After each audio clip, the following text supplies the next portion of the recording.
Kunja Bihari Jaya Radha Madhava Kunja Vihari Jaya Radha Madhava Kunja Bihari Jaya Radha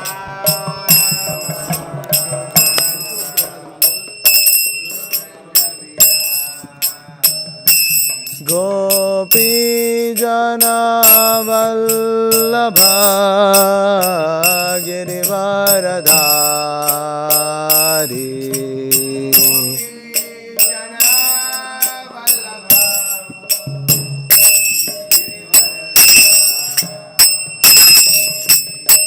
Gopi Jana Vallabha Girivaradhari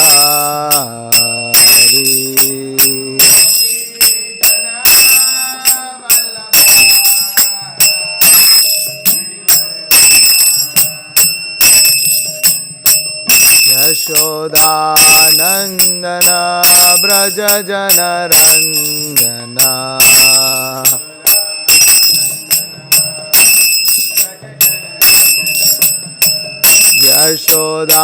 Yashodanandana Braja Janaranjana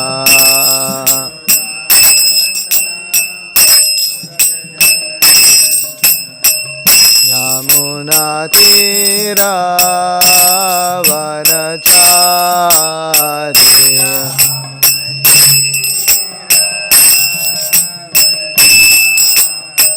Yamuna Tira Vanachari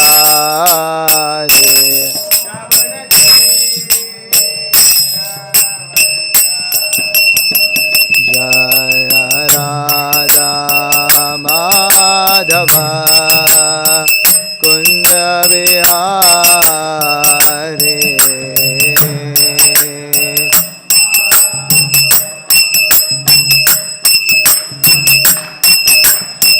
Jaya Radha Madhava Kunja Vihari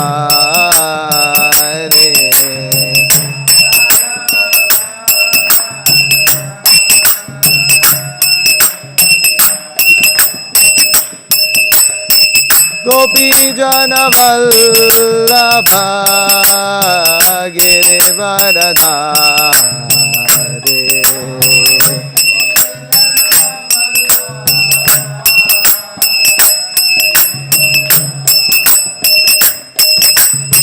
Gopi Jana Vallabha Girivaradhari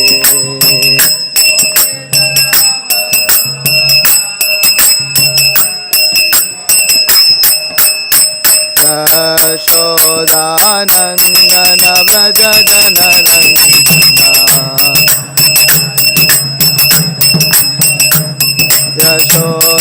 Yashodanandana Braja Janaranjana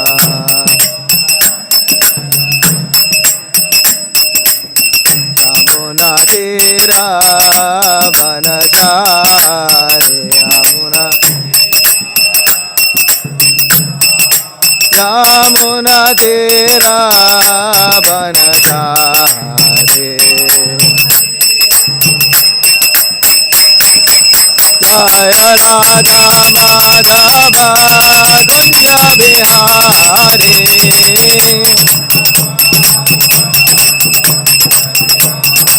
Jaya Radha Madhava Kunja Bihari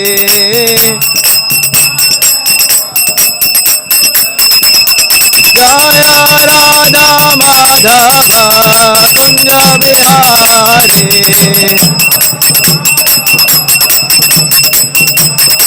Jaya Radha Madhava Kunja Bihari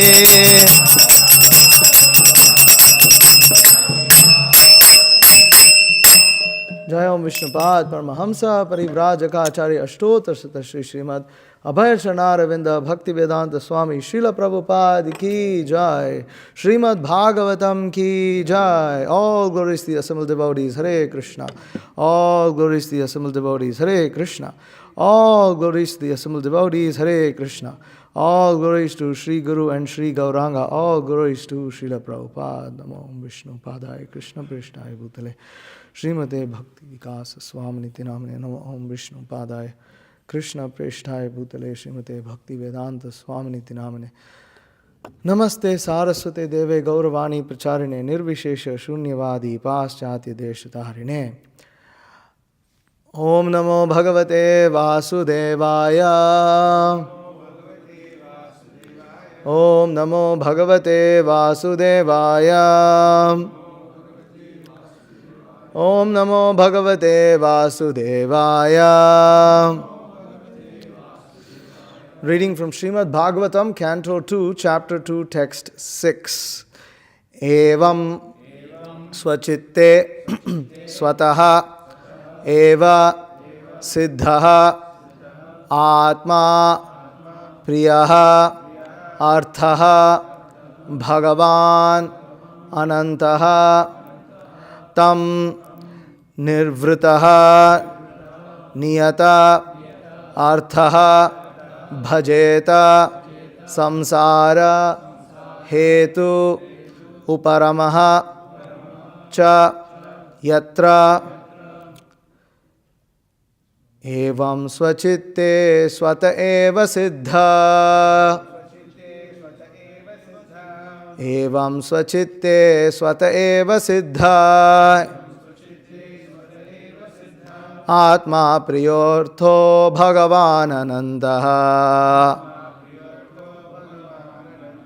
Atma priyortho bhagavan anandaha.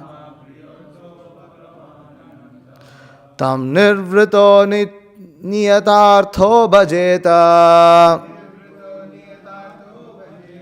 Tam nirvrito niyatartho bhajeta. Samsara hetu paramascha yatra. Samsara hetu paramascha yatra. Evam svachitte swata eva siddha. Atma priyortho bhagavan anantaha. Tam nirvrito niyatartho bhajeta. Samsara hetu paramascha yatra. Evam svachitte swata eva siddha. Atma priyortho bhagavan anantaha. Tam nirvrito niyatartho bhajeta. Samsara hetu paramascha yatra. Please repeat.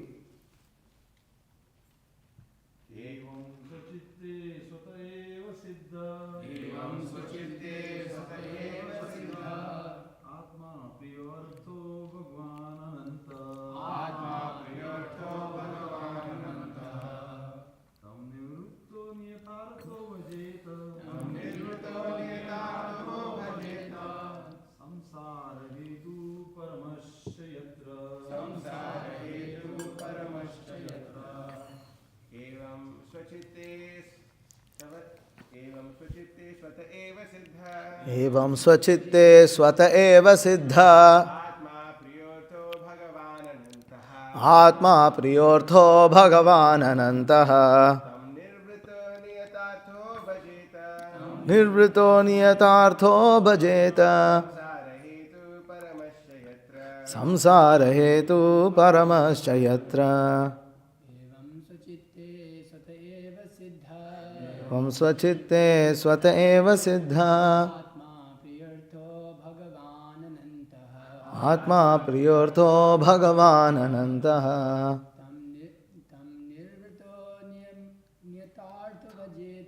tam nirvrito niyatartho bhajeta samsara hetu paramascha yatra evam svachitte svata eva siddha atma priyortho bhagavan anantah tam nirvrito niyatartho bhajeta samsara hetu paramascha yatra. Matajis. Evam svachitte svata eva siddha atma priyortho bhagavan anantah tam nirvrito niyatartho bhajeta samsara hetu paramascha yatra. Evam svachitte svata eva siddha atma priyortho bhagavan anantah tam nirvrito niyatartho bhajeta samsara hetu paramascha yatra. Okay.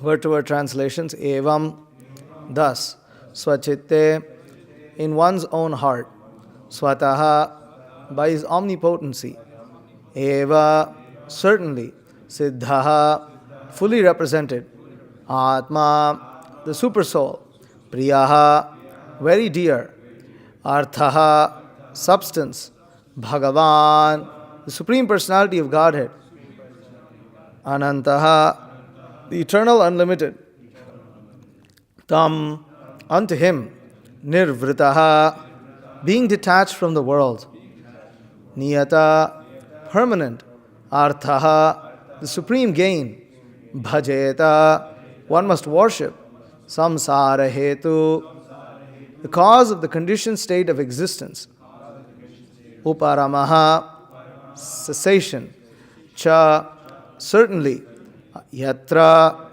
in which. Translation purport by His Divine Grace A.C. Bhaktivedanta Swami Srila Prabhupada. Thus, being fixed, one must render service unto the Supersoul situated in one's own heart by His omnipotency. Because He is the Almighty Personality of Godhead, eternal and unlimited. He is the ultimate goal of life.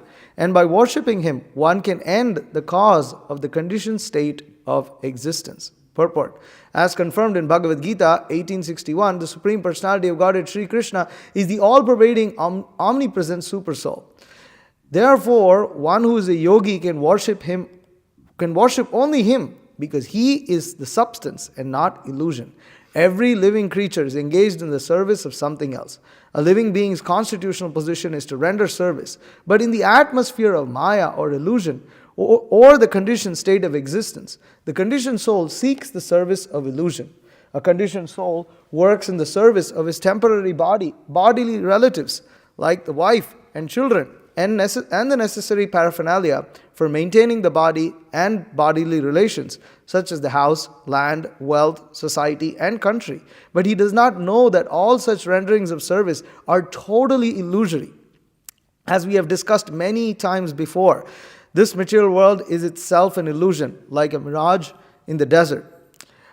In the desert, there is an illusion of water, and the foolish animals become entrapped by such an illusion and run after the water in the desert, although there is no water at all. But because there is no water in the desert, one does not conclude that there is no water at all. The intelligent person knows well that there is certainly water in the seas and oceans, but such vast reservoirs of water are far, far away from the desert. One should therefore search for water in the vicinities of seas and oceans, not in the desert. Every one of us is searching after real happiness in life, namely eternal life, eternal or unlimited knowledge, and unending blissful life. But foolish people who have no knowledge of the substance search after the reality of life in the illusion.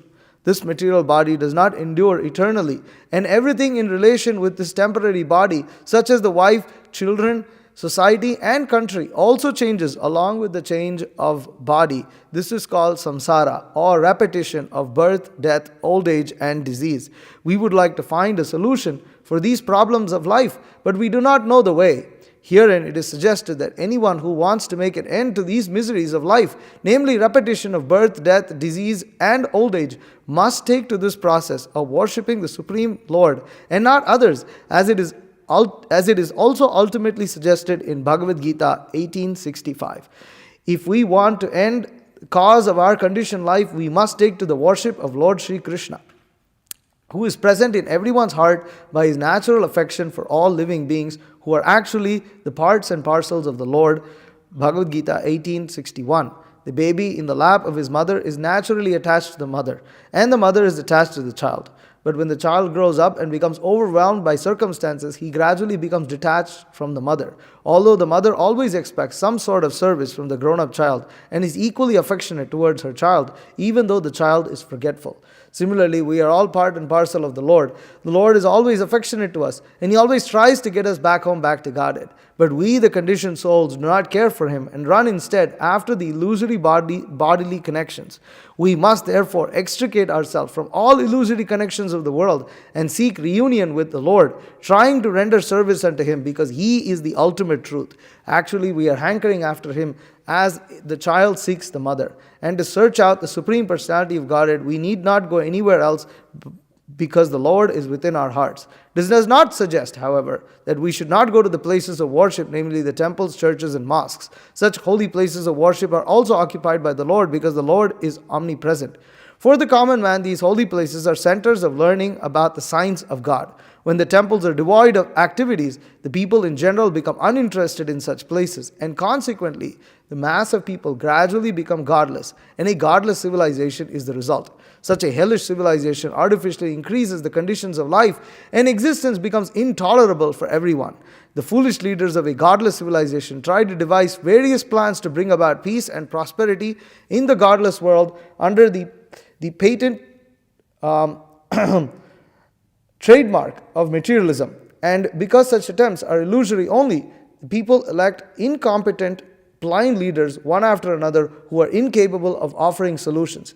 If we want at all to end this anomaly of a godless civilization, we must follow the principles of revealed scriptures like the Srimad Bhagavatam and follow the instruction of a person like Sri Shukadev Goswami, who has no attraction for material gain. Om Ajnanatimirandhasya Jnananjana Shalakaya Chakshurunmilitam Yena Tasmai Shri Gurave Namaha. Shri Chaitanya Manobhishtam Stapitam Yena Bhutale Swayam Rupa Kadamahyam Dadati Supadantikam. Vandeham Shri Guru Shri Yutav Padakamalam Shri Gurun Vaishnavamscha Shri Rupam Sagarjatam Sahagana Raghunathanvitam Tam Sajivam Sadhvaitam Savadhutam Parijana Sahitam Krishna Chaitanya Devam Shri Radha Krishna Padan Sahagana Lalitha Shri Vishakhanvitamscha. He Krishna Karuna Sindho Dinabandho Jagatpate Gopesha Gopika Kanta Radha Kanta Namostute Tapta Kanchana Gaurangi Radhe Vrindavaneshwari Vrishabhanu Sute Devi Pranamami Hari Priye Vancha Kalpatarubhyascha Kripa Sindhubhyevacha Paditanam Pavanebhyo Vaishnavebhyo Namo Namaha.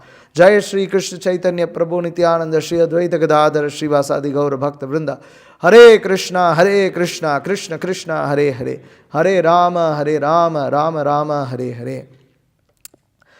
एवं स्वचित्ते स्वत एव सिद्धा आत्मा प्रियोर्थो भगवान अनंतः तम निर्वृतो नियतार्थो भजेत samsara hetu paramascha yatra. Thus being fixed, one must render service unto the super soul situated in one's own heart by his omnipotency. Because he is the almighty personality of God, eternal and unlimited. He is the ultimate goal of life, and by worshipping him, one can end the cause of the conditioned state of existence. So, this purport, again, another amazing purport where Srila Prabhupada just really puts everything in just one purport. It's just amazing, just fantastic how much knowledge one can gain just with a few paragraphs of Srila Prabhupada's purport. So, the living entity is... So the first point that Srila Prabhupada makes in this purport is that the Lord is substance and everything else is illusion. And this is, again, this kind of knowledge is what we are meant to learn in human civilization. the animals, they don't understand what is illusion, what is substance. They have no clue. They only go about the motions of life. They also have, in animals also have parents, animals also have children, animals also have society. There's, matriarchal fights, patriarchal fights, even in animal society, where a group of animals is there, and then the dominant male is trying to make sure that he has control over the entire pack of animals. Same thing, there are, even among females, there are the best females who get the best male, and the others get relegated to the other ones. So, this kind of society is found in animal society also, but there is no conception for animals to think that this is illusion. Why is this illusion? Because it's temporary. As Srila Prabhupada writes here, one thing that's quite amazing in this purport is that Srila Prabhupada says, let's see here. Oh yeah. The material body does not endure eternally, and everything in relation with this temporary body, such as the wife, children, society, and country, also changes along with the change of the body. Now, this is kind of amazing because from our perspective, when we change our body, we are no longer of a particular nationality. Of course, you may change your nationality even while you're in this body. But the point is, when your body changes, everything, the wife, children, society, country also changes. Now, you can think, well, no, I only died. The country is there, society is there. The truth is, whatever is there, it's also temporary. It's also only for a certain period of time. And those who are influenced by the modes of passion and ignorance, they don't recognize that these things are temporary. Just like animals, they don't recognize these things are temporary. What is the problem? The problem is that the living entity is always seeking service. It's trying to serve someone. Why? Because ultimately, what we want in life is love. To experience love, you have to have an exchange. You have to have an exchange of something, of emotions, exchange of articles, whatever that may be. That means there is more than one person involved. And you'll see that people generally, there's a general idea in society that, what should you do in life? You should get educated, get a good job, earn sufficient money, and Indians like to use this word, get settled. Get settled in life. You need to get settled. Your parents want you to get settled. So what does that mean? You just get settled. Means that you have enough money, you have a nice spouse, you have a nice home, you have all these things, and everything is nice. That's it. What's more to do than this? My grandmother told me that. She tells them, what's the purpose of earning money? To eat nicely. If you don't eat nicely, what's the purpose of earning money? It means that the whole goal of life is to eat nicely, that's all. If you can eat nicely and you can eat peacefully, because she was saying you can't eat peacefully if you don't have, so you should, if you don't have problems, you can eat nicely and peacefully. So this is the purpose, this is what people think. Now, animals are also trying to do that. Animals are also trying to eat peacefully. They're also trying to take their catch or whatever they get, they're trying to go and hide it somewhere and eat peacefully. But what happens? They go and eat peacefully. They can't eat peacefully because there's some other prey that finds that and eats them up. There's always constant struggle. In fact, there is this video that Bhakti Vikas Maharaj put out, this God Science Atheism series.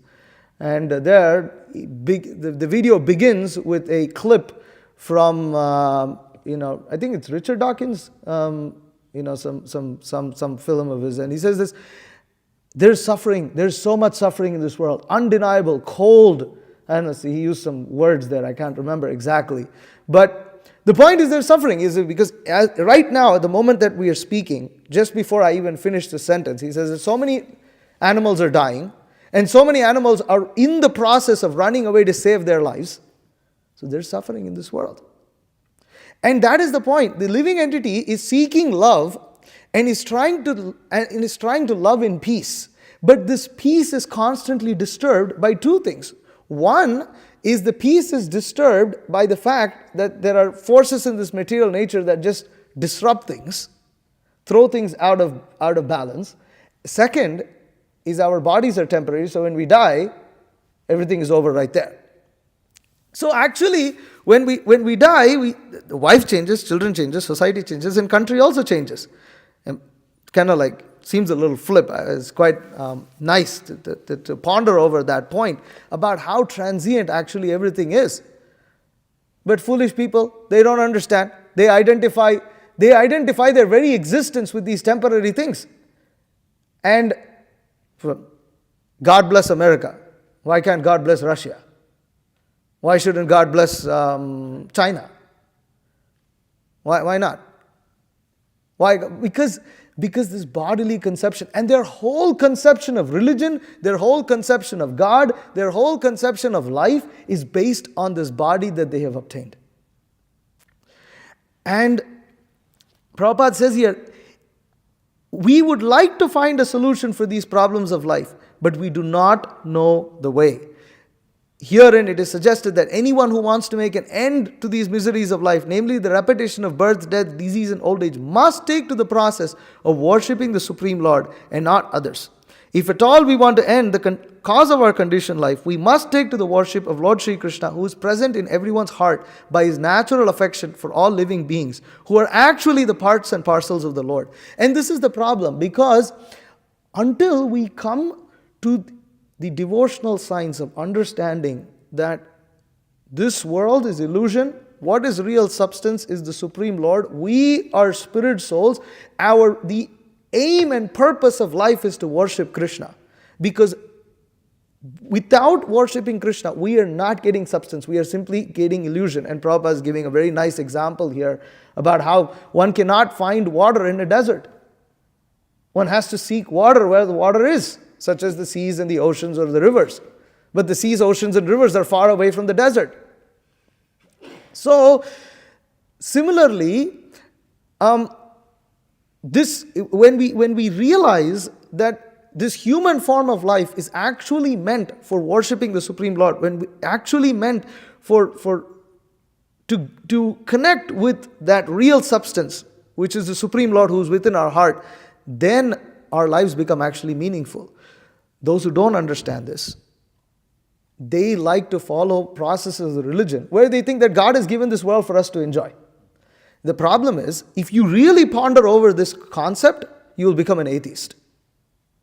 You will become an atheist. Because what sort of God is this? What sort of God creates a mess that's full of illusion and full of suffering? And we're supposed to live in this and we're supposed to enjoy.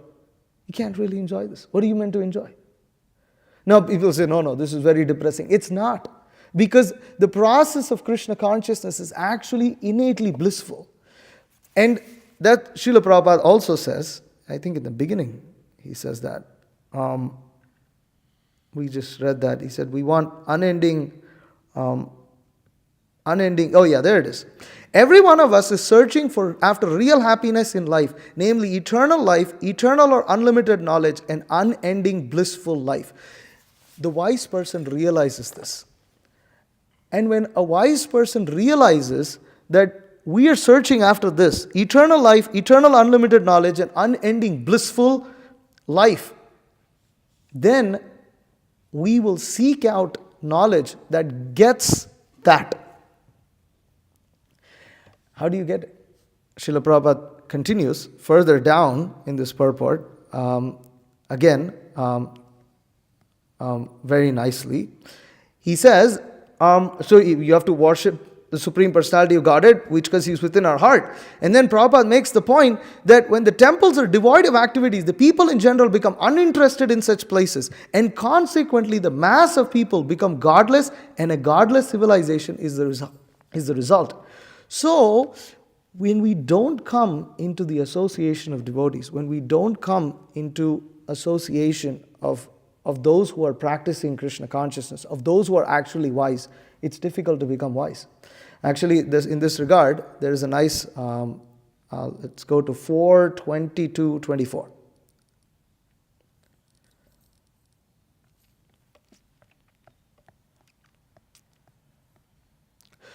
Okay, go to the second paragraph. Trying to advance. That's how it begins.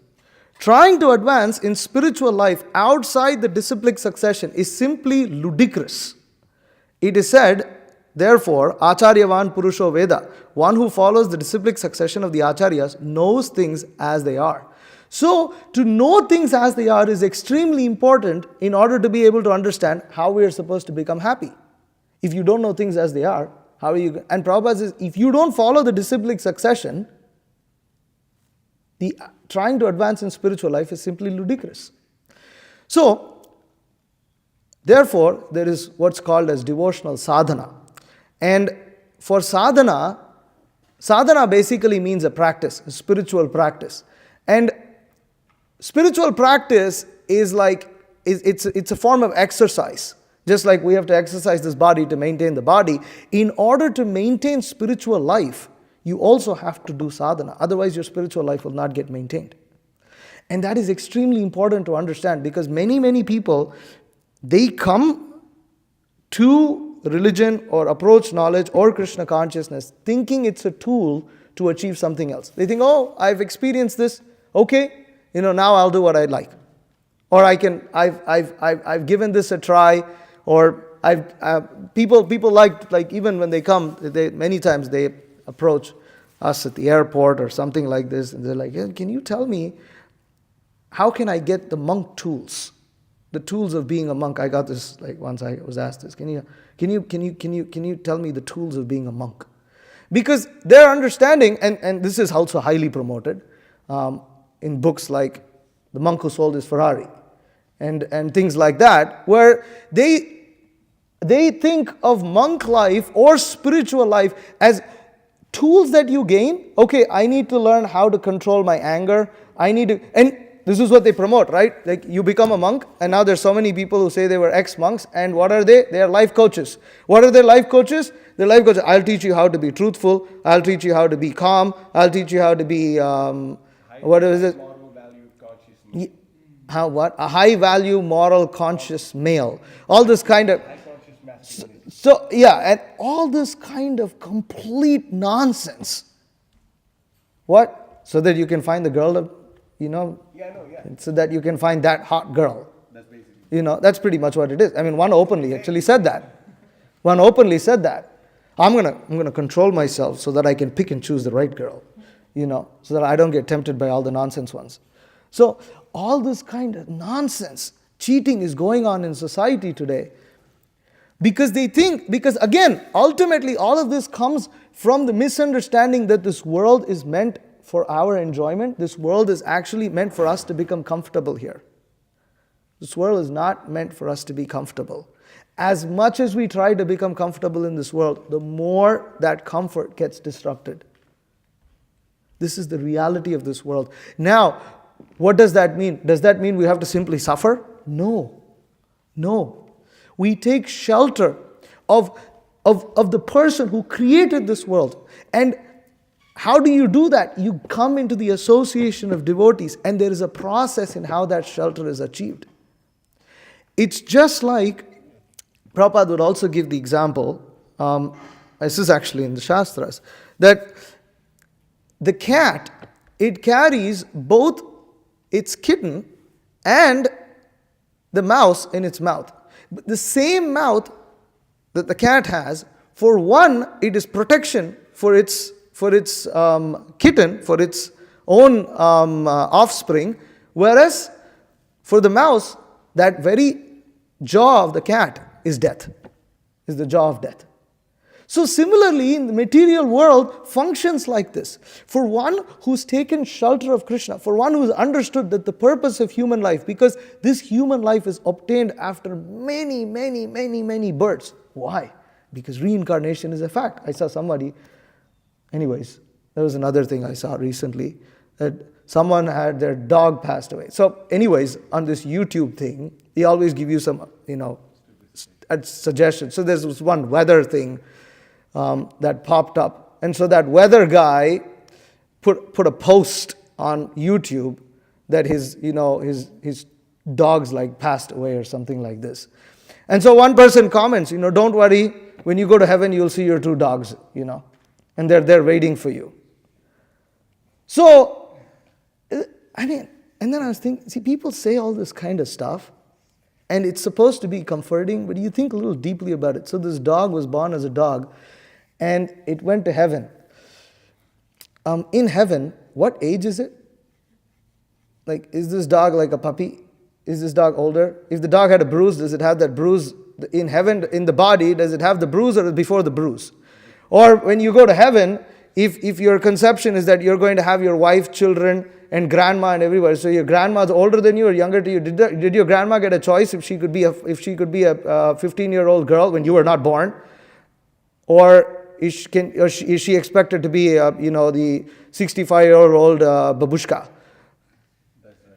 Huh? So what is she expected to be? What is she expected to be? Who answers all these questions? There's no because the whole conception is that their religion, their understanding of God, their scriptures, everything stems completely from the bodily concept of life.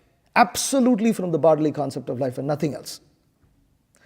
And therefore, if one doesn't come into the association of devotees, one doesn't understand things as they are.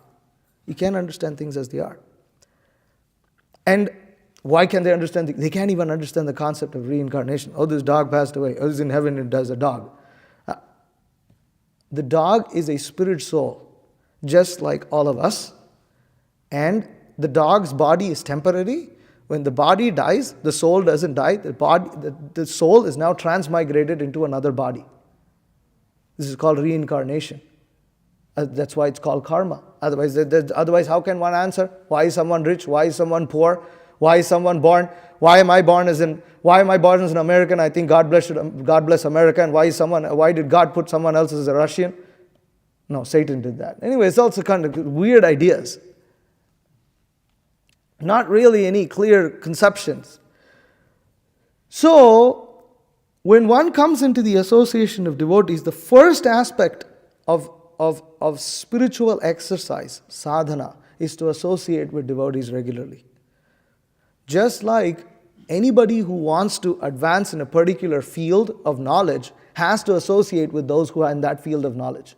Otherwise, you'll not gain that knowledge. You just won't.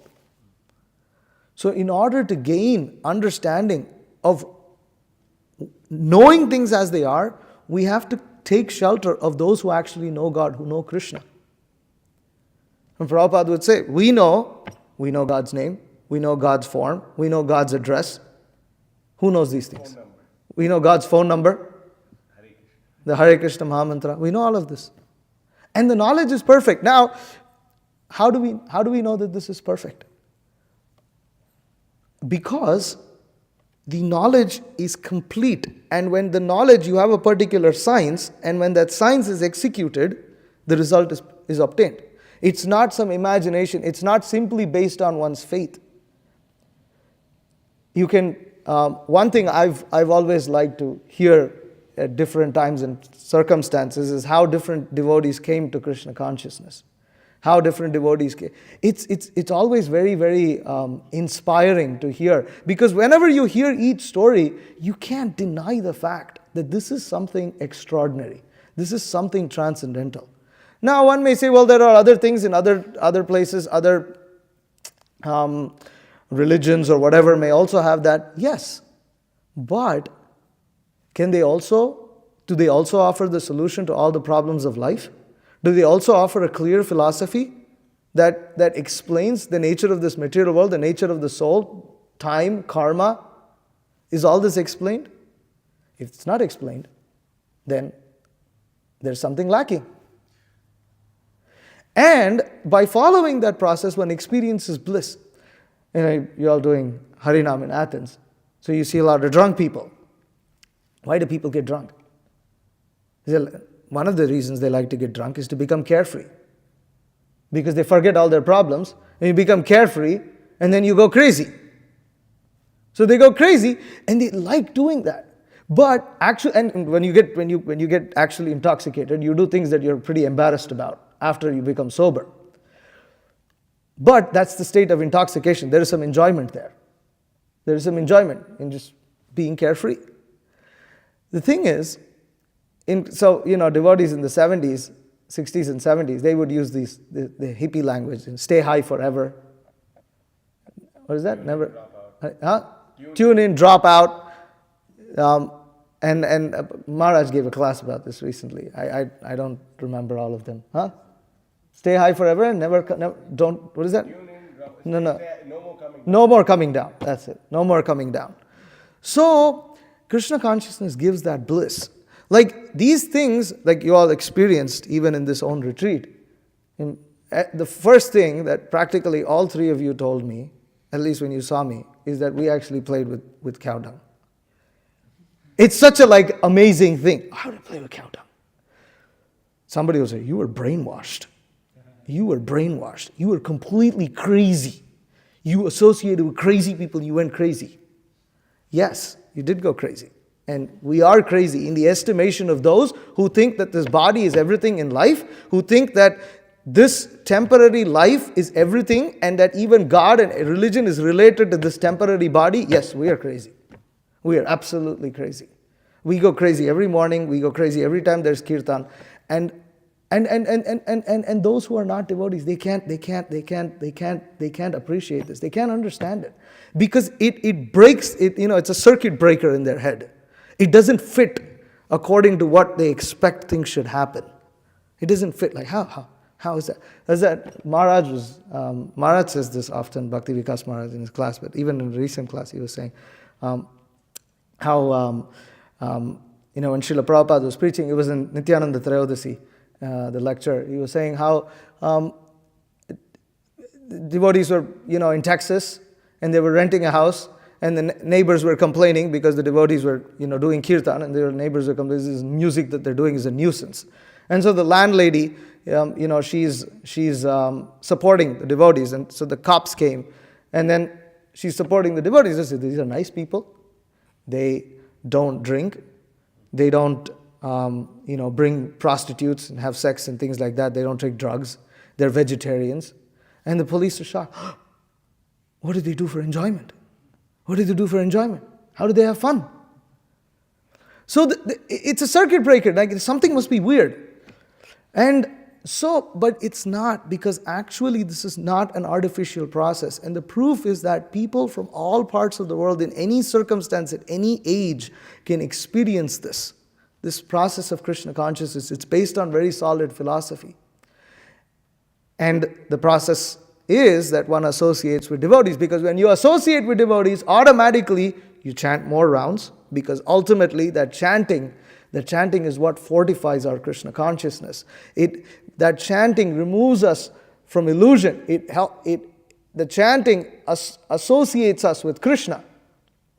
The chanting gives us knowledge. There's, the Shikshashtakam prayers explain this, that we chanted in the morning. Cheto darpana marjanam. It cleanses the heart of all kinds of doubts.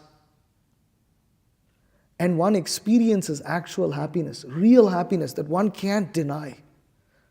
One can't deny. And then the books are there. We read the books. The more we read the books, the more this knowledge becomes clear. Even for those who are practicing Krishna consciousness, if you don't read for some time, it's a problem. It's a real problem.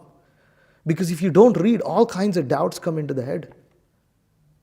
All kinds of weird ideas and things like that. The more you read, the more things become clear. It sounds exactly like brainwashing. Sounds exactly like brainwashing. Prabhupada said, yes, the brain is full of stool. It has to keep being washed. Brain giving. Because it's true. Even in this room, if you don't clean it for some time, it becomes dirty.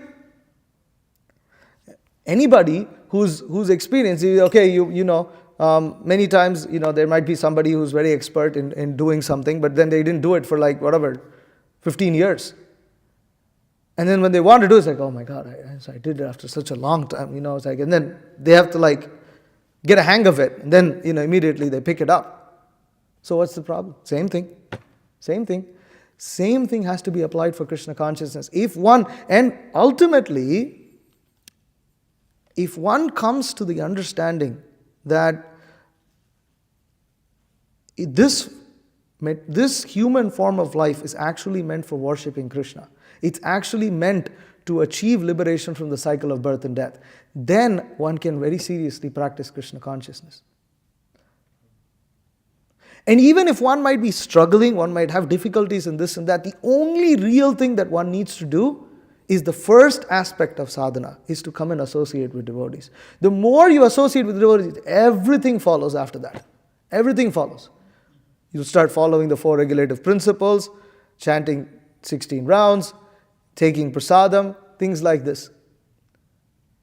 And we have devotees here who have, I've seen that, it's just amazing.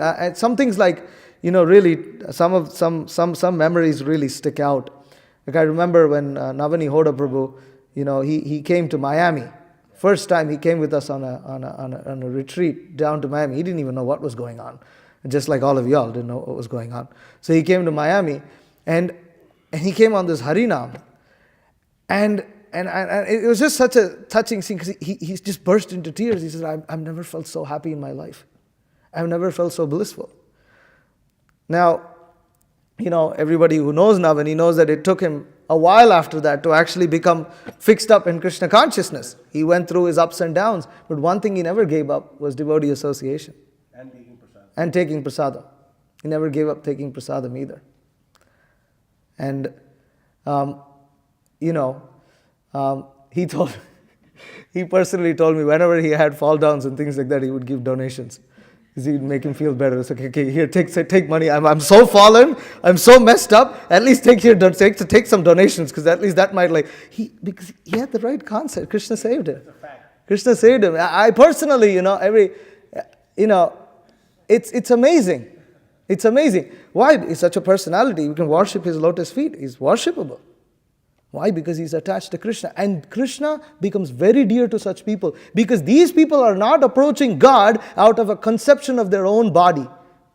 Their conception, there's another story that, again, all this I learned from Bhakti Vikas Maharaj's lectures. That during World War II, France and Germany, was it World War I or World War II? World War II, I think. France and Germany, they were both World War I, World War II. France and Germany fought each other. So, that was that trip. There's Navani. Yeah, there he is. Yeah. So that was 2021. We got young time. Yeah. Okay. So in whatever this war, whichever world war it was, France and Germany are fighting each other. And so the wives of all the soldiers, they go to the church and they pray on both the French and the German side. God, please let our side win. So what happens? Well, generally, in the beginning at least, Germany won. And Germany won and conquered, most parts of France. And like this. So what happened? The wives became atheists. That's how France became the most atheistic nation in the world. Even till today, it's pretty atheistic. Why? Because their conception of worshipping God was based on their own damn body. And this conception of worshipping God always fails. And such a conception of God does reciprocate. Krishna does reciprocate with people who approach him for different things. But they're not very, because they don't approach him out of a desire to actually know him, who we have a relationship with. It's like the child. It's like the child who approaches his parents only when he wants something, when he wants money, when he wants something. He approaches them only for that. When he's done, then he doesn't care about it. And if the parent doesn't satisfy the child, then that's a bad parent. And then the child may not even, be afraid to go to anybody else to get that, because he's very selfish. But one who has become somewhat more mature will think, okay, what do my parents want? How can I help my parents? As Prabhupada gives that example in the purport we just saw. So, all this comes a proper desire to practice sadhana, which is basically what keeps one Krishna conscious, because you can't just like you cannot be physically fit without maintaining the body. Similarly, you cannot be self-realized without performing some level of sadhana. It's not something like, oh, I know I'm spirit soul. like I met one guy on a flight, he was like, oh, we're all one, la la la la la, and just complete speculation. They like to talk a lot, but their practice-wise, they just live like materialists. They just live like anybody else, like another sense gratifier. But in their minds, they're very elevated, very spiritual people. But they don't do anything spiritual.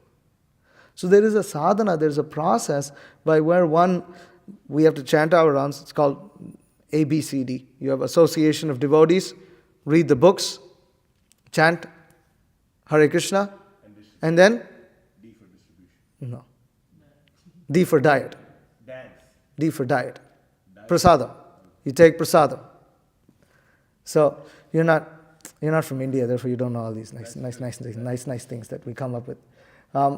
So anyways, the point is that like we see the ABCD, the first thing is association of devotees. Sadhu Sangha is everything, and from that Sadhu Sangha you experience that happiness. And for that, and when we understand that this happiness is actually something else, it is not part of this material world. We come again for that happiness. And then, okay, initially we're not willing to pay the price. I can't chant 16 rounds. I can't follow these 4 regulative principles. I can't do these things. Man, how am I going to do it? But the more you take prasadam, the more you associate with devotees, the more you chant, the more these things actually become possible. They actually become possible. It's actually amazing. I also never thought I could chant 16 rounds. People chant 16 rounds. 2 hours? 2 hours? You have to chant every single day? For the rest of your life? That sounds crazy. Are you insane? What kind of God is this? But no, it's called love. It's the bare minimum. I mean, actually, we're supposed to think of Krishna 24 hours a day. I had some other quotes, but the main point is that when one is in love, one cannot forget Krishna. And we have to come to that platform because we are parts and parcels of Krishna, and we are meant to love Him. He loves us and we love Him. And this is the ultimate aim of life. And then, whether we are in the material world or spiritual world, it doesn't matter because everything belongs to Krishna. They're all His energies. And we engage His energies in Krishna's service, and in this way we live in a community where such a blissful life is possible. And that community is open to everyone, provided that they're willing to give a little bit of attention, a little bit of consideration that yes, this material world is not a place for my enjoyment. There must be something more to this. When one comes to that level of understanding, then at least one becomes appreciative of devotees. Then we can understand how we are actually, Bible says love God with all thy heart. That's what we're trying to do. Not love ourselves in the name of loving God, but actually love God for the sake of it. And then automatically we become blissful, automatically we become very happy. So this is a very, very blissful process of Krishna consciousness. And when we understand that there is nothing in life other than being Krishna conscious, what's the whole point? What is there? Going again through the cycles of birth and death again and again. Now we have a human form of life. We may be born as a hog, dog, cat, whatever it may be. And it's not a question of belief. It really is not a question of belief. It's happening daily around us, every single day. Only in illusion can one think that animals don't have souls. Only in illusion can one think that there is a difference between one's own pet and the chicken that one is trying to eat on one's plate. Complete illusion. Some guy, some ex-devotee messaged me, "Hey, why are you persecuting Lord Jesus Christ?" He sent this message to me recently. I think I know. I say, why don't you go and talk to all the people who claim to be following Jesus Christ and persecuting all the animals in the world? They're actually persecuting. I don't even know what you're talking about, me persecuting Lord Jesus Christ. I don't even know what they mean by it. Yeah. It's The question is posed with already a preconceived conclusion. You are already persecuting. Why are you doing this? It's not like, are you persecuting? You are already doing it. Why are you doing that? It's just so difficult to reason with people with such dogma. But Krishna consciousness is like a breath of fresh air. It's such. Every purport is filled with so much knowledge, and in the association of devotees, we can experience this bliss. We can experience this time and again. These are not illusory things. I remember also personally just eating just the simple khichdi at the temple. I just didn't know how it was so good, so tasty. Something in it just rejuvenated every single cell of my body. It did something to me in my mind, my consciousness, and something I couldn't deny that. I couldn't deny it. It was so tasty. It was a taste that was something else that I didn't find at restaurants or even in my favorite, dish that I like, that whatever my mom made or whatever, I didn't find it. So this is not illusion. And this is the point. It's not a question of faith. In other religions, if you have faith, then Jesus will save you. No, it's not. That's not the point. The point in Krishna consciousness, we can experience the bliss of Krishna consciousness even before we have actually faith that this is actually something that's happening. We don't even know what's happening. And we experience that. So, thank you again to all of you for coming and participating and giving your time. You are all actually very rare souls and very elevated souls just for doing what you all did. Because there are people who are very pious, who are very religious, they're big yogis, who are meditating, celibates that we can't even imagine the level of celibacy that they have practiced, the levels of austerity that they are doing. But even they don't have spiritual understanding to the extent that you all have. And the advancement that you have all made is far greater actually than all of them. So if you want to understand how, you can read more and you can associate more with the devotees. And you take more prasadam and chant Hare Krishna. Everything becomes revealed. So then thank you very much. If there are any questions or comments, please feel free to ask.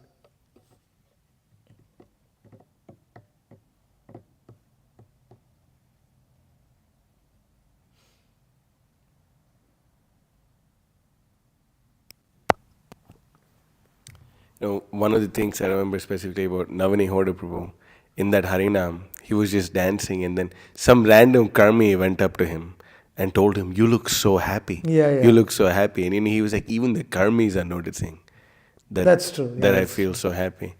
And I remember the first Bhakti Sack that he distributed also. He was so ecstatic and so blissed out. But that taste remains. Yeah. Actually, even on Harinam, you're doing in Athens, people think that you're drunk also. Right? The way we're behaving out there. They'll think that we're drunk, but we're drunk on the holy name. They think we're drunk also. Because we act like them. But this is a different kind of high. The main driving force, especially for him, was he was never envious of the principles of pure devotional service. Yeah. That's the point. That he never thought that, this is... Although he got a Haribol association a lot. He had a lot of Haribol association. But, he still knew what the real thing was. Haribol association is like those who take Krishna consciousness cheaply. He got so much association with such people, but, he knew what the real thing was and he stuck with it. I just wanted to mention another point. You're quoting this Acharya Purusho Veda. Yeah. And Acharyavan Purusho Veda. Acharyavan Purusho Veda, that following in the footsteps of Acharya, keeping the parampara alive. I was thinking about that. I had this experience recently, and how one understands whether one is keeping that alive or not. And we have experience of that a lot here at Christian Life, and the association here is very important, and we kind of understand over time, because every time a Prabhupada disciple comes, every single one of them says this is exactly what it was like in Prabhupada's time. Yeah. And I had that experience in Prabhupada village. We were doing Kirtan, Gaur Arti, and then Mataji, one of them, Mama Mataji, she came after and she started crying and saying, thank you so much. You know, it felt like I was back in Srila Prabhupada's time, and this is how the Kirtans were, this is how the mood was, this is how everything was. You know, thank you so much. Your spiritual master must be pleased with all of you. You know, Srila Prabhupada is pleased with all of you. So it kind of shows like how the parampara is like going on, and it's like it's not just like one person sentimentally saying that. It's every Prabhupada disciple that's seen the mood and the atmosphere here that has been created by our spiritual master. The knowledge that is given, the culture that is given, it's very clear this is in the line of Srila Prabhupada. It's becoming more and more clear. When she said that, all of that was just, whoa, okay. And in fact, you see them and they're like they're very emotional because it's so, you know, that feeling of coming to Krishna consciousness. Yeah, and that taste. And, you know, that like taste. Our movements lost that a little bit, you know, quite a lot. So when they see that, it's like very distinct between what some pseudo Krishna consciousness has become and what the clear form of Krishna consciousness is. And they're able to see that, and it's not just in our kirtans, it's not just in our thing. It's in the culture, the behavior, the philosophy. Everything is like. And it's the same thing also. You know, one thing I wanted to mention in that regard is that this culture, this association, this isn't just limited to those who are going to be celibate for the rest of their life. Like, even again taking, you know, Namani Hoda Prabhu's own example. You know, he was a student, then he practiced Krishna consciousness in the ashram as a monk for just a short amount of time, you know, for a year, and then now he's working, and he's practicing Krishna consciousness, and I never feel there's any difference. No. Really, I never feel there's any difference between him or any of the other devotees, including myself in the temple. I just feel like he's one of us. You know, he goes to work every single day. I'm just amazed as to how Krishna conscious he is, and that's that ultimately. But and he hasn't lost any of the bliss that he's experiencing. He's still happy. He still goes crazy in kirtan. Same, you know, same. He came out to Harinam. Yeah, he came out in the Harinam in Athens. Afterwards, so he worked all day and then drove all the way to Athens. Yeah. Still delicious prasad. Yeah, he distributes books also, and still which is really amazing, huh? Delicious prasad. Still delicious prasadam. So this is a process where everybody anyone can practice Krishna consciousness in any situation that they're in, and the only thing is somehow or the other one has to orient one's life in order to be able to take association. Now, those who are young, they have the good fortune of being able to mold their lives in such a way that they can actually have this association for the rest of their lives. I know there are others who are very sincerely trying to practice Krishna consciousness, but they have responsibilities that they can't give up. Like, for instance, they may have a small child, a single parent having a small child. Done. Because, and they lament, they say, if I had come to Krishna consciousness when I was younger, I would have prevented my life from getting so messed up. For sure. So messed up. How fortunate we are that we have come to Krishna's lotus feet at this time of life where things aren't so messed up. That's a fact. It could. And we know, we've personally seen examples of those who have come like this, but then because of some silly reason, they left Krishna consciousness and they messed themselves up so bad, and now they want to come back, but they are just, at least one particular example that I think of is just completely messed himself with drugs. Yeah. And anyways, Gone. it's difficult because he's kind of fried his brain out. And so it's hard. But he had a very good opportunity. Yeah. Right from the beginning. And then, whatever, he suddenly felt like he needed to become a Muslim again, or whatever. And then things just, Anyways, it didn't last. He wasn't a Muslim either. He just became, caught up with drugs. He wanted to go to the desert. And then all kinds of crazy things. And he did literally became crazy. And it's sad. He approaches Prabhu, please, this, that. And I tell him to chant Hare Krishna, this, that. But to live among the association of devotees, he can still associate, but it's difficult.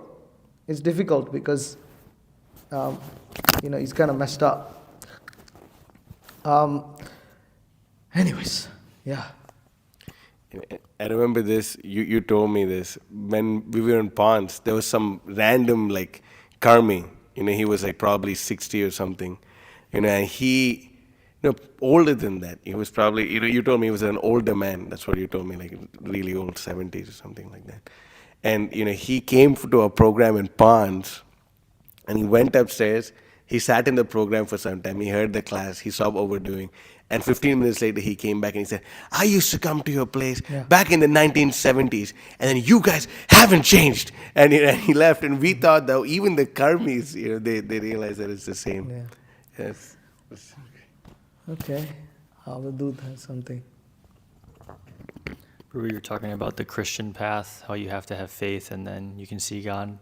But you're glorifying the process of Krishna consciousness. The Gita says, Pratyaksha Vagamam Dharmam, that you can experience this. And Chaitanya Mahaprabhu actually says something similar, that the 5 aspects of devotional service are so powerful that even if a person doesn't have faith, even in one of them, if they come in contact with him, even a very small amount, that it's so powerful they can actually go back to Godhead. So amazing. And that's where the association devotees come into, because they're experiencing it. Just by being around them, you experience it. You may not have faith, but just you have to be around them, that's it. That's one of the 5, yeah. So powerful. Anything? Yes. It's more of a small comment. I thought it was always interesting, to what you were saying about how somebody, their dogs died and somebody consoled them with, oh, your dogs are in heaven waiting for you. Because actually, Maharaj says this, that you actually think some Christian pastors, they think the soul is God. They think the body is the soul. They actually think the body is the soul. They talk about soul, they talk about it being inside the body, but they don't really have a conception of what the soul is and what the body is. And then also to add on to that, if you look at for example, if somebody's favorite actor or artist dies, and they might have been the most questionable character, they're really just bad people. It was they leave their bodies and it's just oh, I'm sure this person's in heaven. For example, even Biggie, he had a song, he said when I die, I want to go to hell because I'm a piece of crap. It's not hard to tell. Whoa. And then even still, afterwards, people were just oh, kings in heaven, oh, he's up there, and it's just I doubt it. It's just saying. So, anyways, I just thought that was funny. Yeah. So, in this regard, I had watched a thing. I mentioned this in a previous class. Some Christian guy put out a video. What happens when the rapture happens? So I was okay. So what does this happen? And then the example is that the rapture is, anyways, huh? Yeah. Basically, Jesus comes and claims and. So this. So the example is, oh, you just bought your sandwich from Chick-fil-A and you're eating the sandwich and suddenly you see Jesus in the sky. And I'm buying a Chick-fil-A sandwich. It's that Chick-fil-A sandwich, how much torture you must, as the animal has gone to, and it's just, don't have a proper conception of what it means to be compassionate. And it's difficult because they're influenced by the modes of passion and ignorance. And although, we respect Jesus Christ, the fact is that the Bible is influenced by the modes of passion and ignorance, and it's been modified over several times over the history of human life and over the ages. And there are clear contradictions and problems in the philosophy that it presents. Chaitanya Mahaprabhu says this in regards to the Quran, actually. Yeah. So you're saying you eat the sandwich and Jesus shows up? Like, that's that? Yeah, you want to see the video, I'll show you. Yeah. It's a funny video. Yeah. Anyways, anything from the new guys? Any questions that you all have? Okay. And Shantanu. Okay. Anything from Mataji's? No. Yes. Hare Krishna. So, I have a question. You just mentioned this, the modification of like Bible and Quran over time. So I have a question regarding Shastra. So why is it that Shastra is authoritative, and then how does it compare to like the Torah, the Bible, the Quran? So one is that the essence of Vedic scriptures, like the Bhagavad Gita, has been preserved extraordinarily well. Why? Because there's a technique of encryption that they did in Sanskrit. This is a little technical matter, but basically the Vedas are an oral tradition. And so recitation of just the verses, that's why even we recite the verses, Why do we recite all the Sanskrit? Why do we keep quoting the verses? Because when you quote Sanskrit, you are also preserving what's actually there instead of having it in one's own language. So that's this idea of quoting and the Sanskrit itself and then explaining it in English or whichever language is a form of preserving Shastra. The Sanskrit Pandits, or those who were the followers of the Vedas, the Brahmanas, they actually memorized the Vedas and would recite it in different renditions. So they would learn the Sanskrit verse from front to back. Then they would learn to recite it from back to front.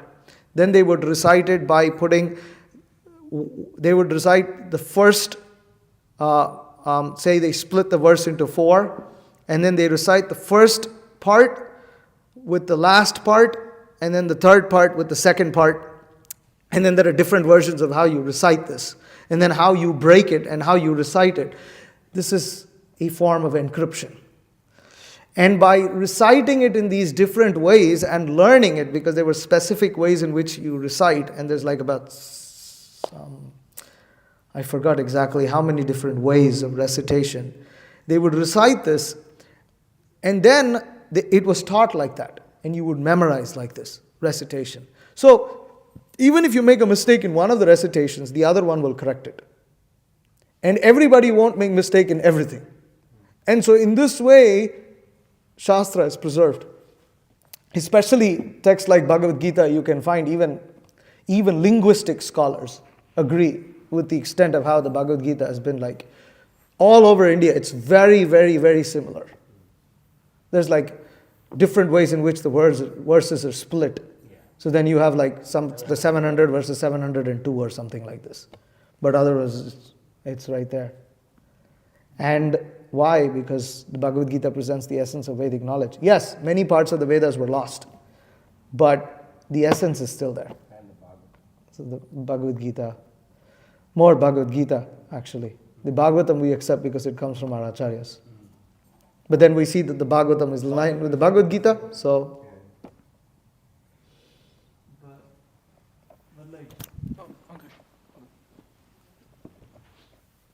But it comes down to the interpretation, right? Like the Shankaracharya, they say that it is interpreted wrongly. The Vedas were interpreted wrongly, right? So how Shankaracharya says that? Yeah. Not Shankaracharya doesn't say that, but that's the notion that he interpreted the notion of God in a impersonal way. Yeah. So it's not that the verse is wrong or like verse was adulterated, but it was the interpretation that was... Yes. Now that's there, but at least the preservation of the original thing is still there. And that's the important point, that which you don't have a tradition of preserving spiritual knowledge in other religions, actually, frankly, because they all started at a particular point in history. Whereas the Vedas were spoken by the Supreme Lord himself and has come down like this. Now, yes, the interpretations are different. There are various interpretations, and therefore one has to study and understand. And the Vaishnava Acharyas, they're very expert in being able to analyze these different interpretations and point out the mistakes and how ultimately when the interpretation is wrong, contradictions will appear. Contradictions will appear between what's said in one place and another place. And that you will see in Shankara's philosophy also. Not that we don't respect Shankara, we call him Acharya, but he had a role to play. So yes, interpretation is different, but interpretation can be corrected. But if the original text is lost, it's lost. Okay, anything else? No. Okay. You have something? You can ask.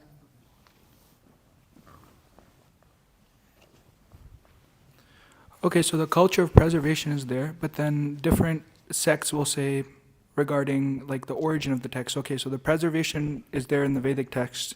Maybe it's not there in the other texts, but then the origin, they'll say, okay, well, ours is the word of God, and then coming through his representative, and then how are we to, if that question is raised that, okay, well, ours is, the authentic word of God. Well, first off, there's absolutely no doubt that the Vedic texts are the oldest texts in the world.